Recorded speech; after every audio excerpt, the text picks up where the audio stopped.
सुना है समुंदर को आज गुमान आया है, उधर ही ले चलो कश्ती जहां तूफान आया है। तो गुड मॉर्निंग, सुप्रभात, जय हिंद। आप अगर किसी ऐसे एग्जाम की प्रिपरेशन कर रहे हैं जिसमें करंट अफेयर पूछा जाता है तो ये वीडियो निश्चित तौर पे आपके लिए रामबाण साबित होने वाली है।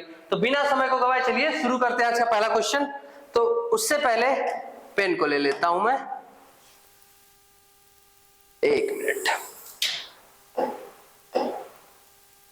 तो चलिए आज का पहला क्वेश्चन है, अंतरराष्ट्रीय नर्स दिवस कब मनाया जाता है? तो अंतरराष्ट्रीय नर्स दिवस किसकी याद में मनाया जाता है ये जान लेना भी जरूरी है। तो ये मनाया जाता है lady with the lamp, lady with the lamp.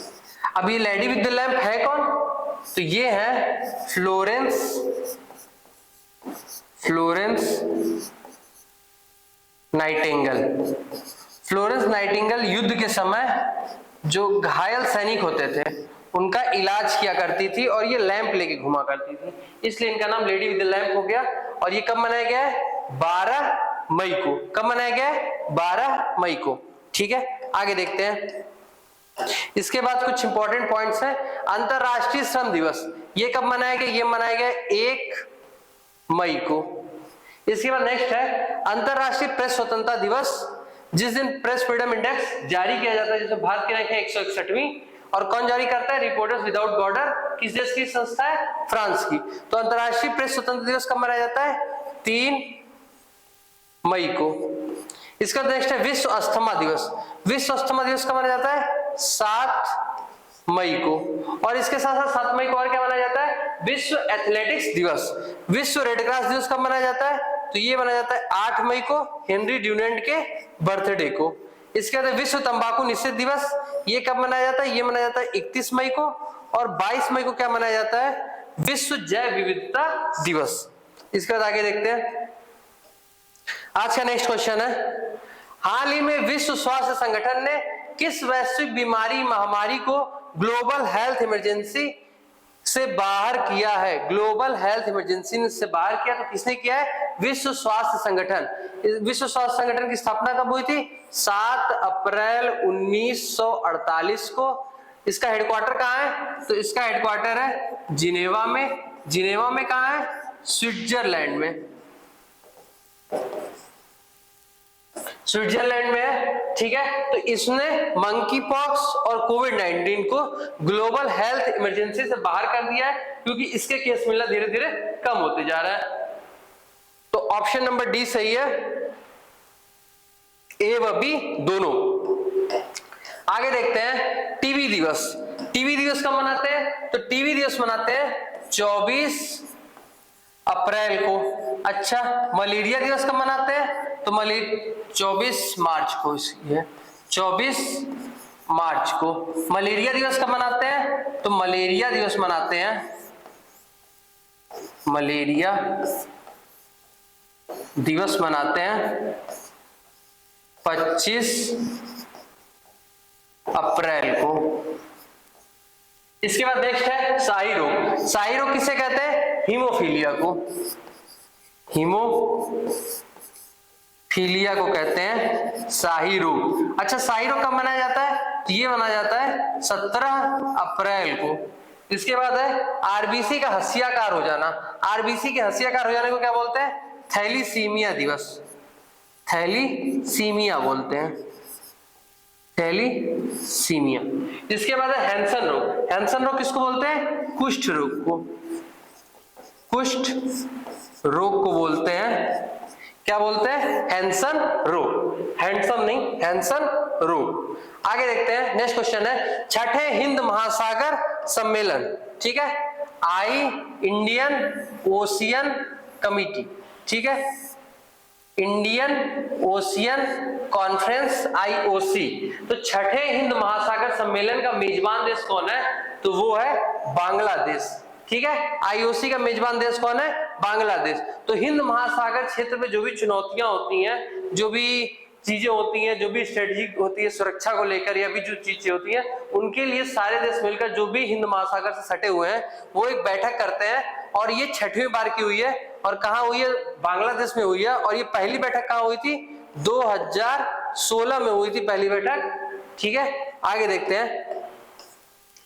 आगे नेक्स्ट क्वेश्चन है, हाल ही में the race to net zero, कभी भी नेट जीरो आ जाए इसका मतलब कि जो कार्बन इमिशन है उसको न्यूट्रलाइज करना था, कि जितना कार्बन हम इमिट करें उतना ही कार्बन डाइऑक्साइड इमिट करें उतना ही हम उसको एब्जॉर्ब भी कर सके। तो कार्बन इमिशन को पूरा न्यूट्रलाइज किया जा सके, तो नेट जीरो का मतलब कभी भी आ गया तो इसका मतलब वही है। तो the race to net zero accelerating climate action in Asia and Pacific region किसने जारी किया है, तो इसको जारी किया है UNESCAP। किसने जारी किया है, UNESCAP।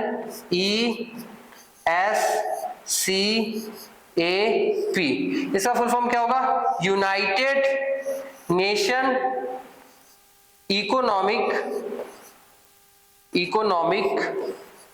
And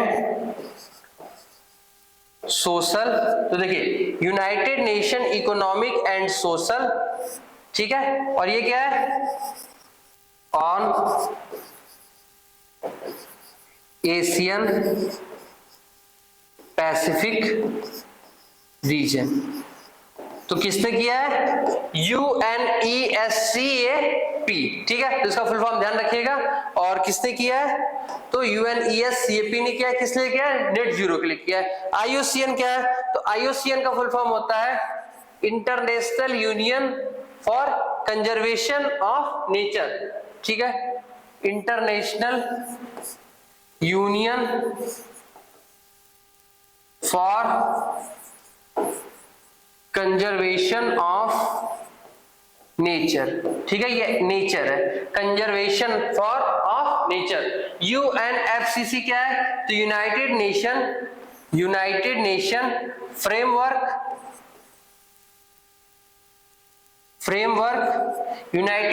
framework council of climate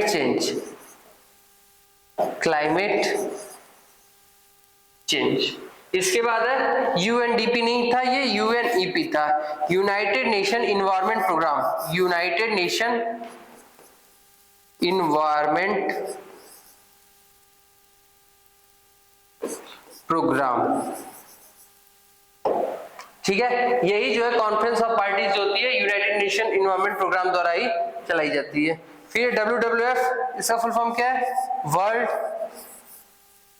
wild life fund. World wild life fund, तो सबके फुल फॉर्म ध्यान रखिएगा। इसके बाद है PM प्रणाम योजना किस लिए है, भूमि को प्रदूषण मुक्त रखने के लिए।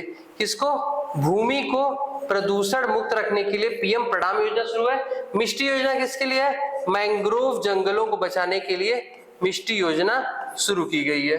ठीक है, नेट जीरो क्या है, भारत 2070 तक नेट जीरो को अचीव कर लेगा, ये भारत का टारगेट है। और भारतीय रेलवे का टारगेट है 2030 तक नेट जीरो को टारगेट रखा हुआ है। ठीक है, आगे देखते हैं। नेक्स्ट क्वेश्चन है, हाल ही में चीन ने किस देश के राजनयिक को पर्सोना नॉन ग्राटा घोषित किया है, तो क्या हुआ कि कनाडा एक देश है अमेरिका के पास। ठीक है, कनाडा में क्या हुआ कि चाइना का एक राजनयिक था, एम्बेसडर था, जो कि वहां गया हुआ था, और उसने कनाडा में जाके कनाडा के ही MP को धमकी दिया। ठीक है, तो वहां के लोगों ने क्या किया, चाइना के राजनयिक को कहा कि आप अपने देश जाइए, अब आपकी जरूरत नहीं है। तो इन्होंने कहा कि टिट फॉर टैट, जैसे को तैसा, आप हमारे साथ ऐसा कि हम भी आपके साथ ऐसा करेंगे, हम भी निकालेंगे। तो इन्होंने भी अपने यहाँ के जो राजनयिक थे कनाडा के, उनको भी निकाल दिया है। किसने, चाइना वालों ने। तो ये किसने किया है, कहां पे हुआ है, कनाडा में। तो चाइना ने किस देश के राजनयिक को पर्सोना नॉन ग्राटा घोषित किया है, तो कनाडा के। ठीक है, आगे देखते हैं। नेक्स्ट क्वेश्चन है, भारत रत्न डॉक्टर अंबेडकर पुरस्कार 2023। ठीक है, कौन सा पुरस्कार है, भारत रत्न डॉक्टर अंबेडकर पुरस्कार 2023 किस लिए प्रदान किया गया है, तो ये प्रदान किया गया है भय मुक्त प्रदेश के लिए। भय मुक्त प्रदेश के लिए प्रदान किया गया है।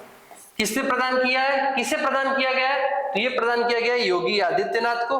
किसने प्रदान किया गया है, किसने प्रदान किया है, तो पूर्व राष्ट्रपति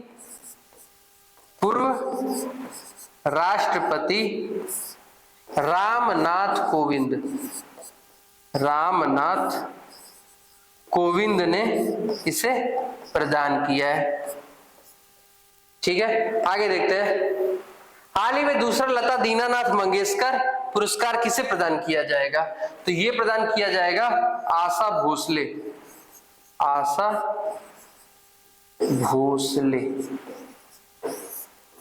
ठीक है, आगे देखते हैं। तो आगे है सरस्वती व्यास बिहारी। सरस्वती सम्मान किसे मिला है, तो ये मिला है शिव शंकरी को। के बिरला फाउंडेशन जो है ये तीनों अवार्ड देता है। इसमें 15 लाख रुपए, इसमें 7.5 लाख रुपए, इसमें 2.5 लाख रुपए। इसके बाद शिव शंकरी को किस लिए मिला है, सूर्यवंशम के लिए।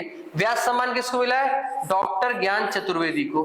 डॉक्टर, ये मध्य प्रदेश के रहने वाले हैं, डॉक्टर ज्ञान चतुर्वेदी। इनका जन्म हुआ था झांसी में। इसके बाद बिहारी, ये किसको मिला, डॉक्टर माधव हाड़ा। ठीक है, ये किस लिए मिला है, पचरंग चोला पहन सखी रे। इसके बाद मैथ का नोबेल प्राइज किसको मिला है, तो ये मिला है लुइस कैफरेली को। मैथ का नोबेल प्राइज मिला है लुइस कैफरेली को। आगे देखते हैं। हाल ही में भारत ने किस देश के साथ समन्वित गश्ती कारपेट, यानी कौन सा युद्धाभ्यास किया है, कारपेट किया है गश्ती के लिए, मतलब गार्डिंग के लिए 35वें संस्करण का आयोजन किया गया है। तो कहां किया गया है, थाईलैंड में। भारत और थाईलैंड के जो देश दोनों मिलकर एक गश्ती का वो कर रहे हैं, अभ्यास कर रहे हैं, जैसे मिलिट्री एक्सरसाइज कर सकते हैं। तो ये कौन सा संस्करण था, 35वां संस्करण। किन दो देशों के बीच में, भारत और थाईलैंड के बीच में। ठीक है, ये बात याद रखिएगा। इसके बाद कुछ इंपॉर्टेंट है, मित्र शक्ति किन दो देशों के बीच में होता है, ये होता है इंडिया। देखिए सब कुछ इंडिया के होता है, जो दूसरा देश है मैं उसका नाम लिख देता हूं। ये इंडिया और श्रीलंका के बीच में होता है। और सिर्फ मैत्री आता, सिर्फ ये मित्र शक्ति अगर सिर्फ मैत्री होता तो ये इंडिया और थाईलैंड के बीच में होता। ठीक है, गरुड़ शक्ति, समुद्र शक्ति, ये भारत और इंडोनेशिया के बीच में होता है। भारत और इंडोनेशिया के बीच में होता है गरुड़ शक्ति और समूह शक्ति। अगर बोल देगा गरुड़ तो फ्रांस के बीच में, शक्ति तो भी फ्रांस के बीच में, वरुड़ तो भी फ्रांस के बीच में।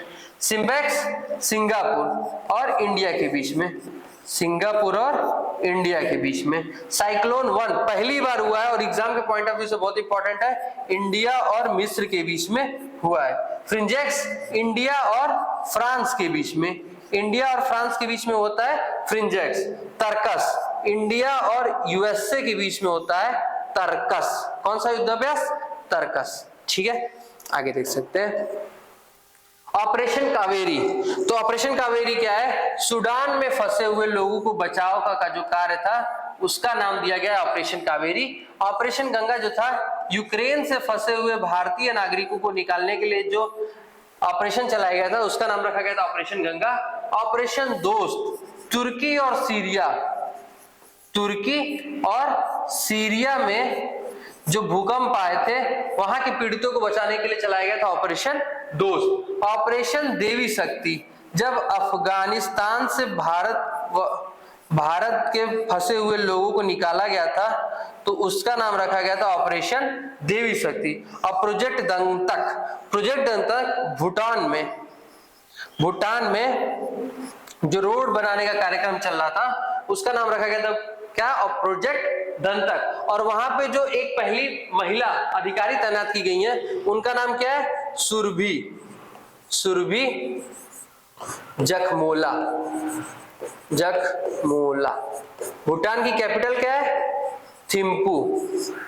और भूटान को लैंड ऑफ थंडर भी बोलते हैं, तड़ित झंझावत का देश, लैंड ऑफ थंडर, तड़ित झंझावत का देश। आगे देखते हैं, आज का रिवीजन कर लेते हैं। अंतरराष्ट्रीय नर्स दिवस कब मनाया गया है, तो ये मनाया गया है 12 मई को।